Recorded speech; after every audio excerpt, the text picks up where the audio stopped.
महाराष्ट्र में 2 दिसंबर को निकाय चुनाव होने हैं, जिसे लेकर एक तरफ राज्य में ताबड़तोड़ रैलियों का दौर जारी है। चुनावी प्रचार में पार्टियों ने अपनी पूरी ताकत झोंक दी है, तो दूसरी तरफ चुनावों में आरक्षण को लेकर सुप्रीम कोर्ट ने बड़ा फैसला सुनते हुए राज्य का सियासी पारा हाई कर दिया है।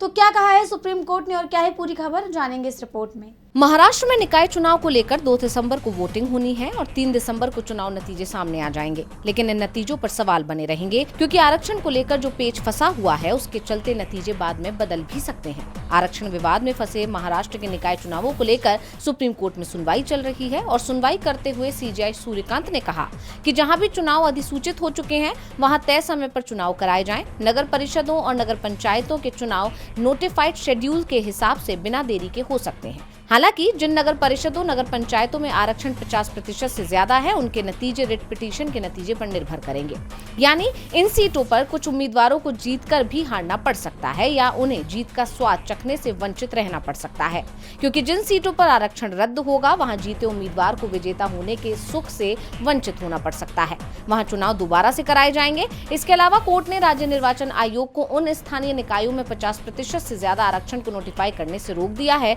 जहां अभी चुनाव की अधिसूचना होना बाकी है। बता दें, इस मामले को 3 जजों की बेंच को भेज दिया गया है, जिस पर 21 जनवरी को अब सुनवाई होगी।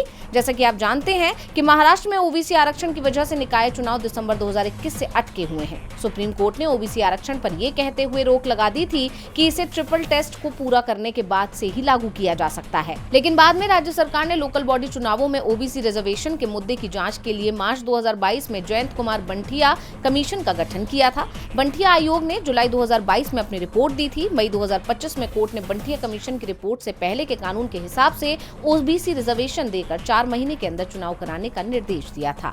डीवी लाइव की रिपोर्ट।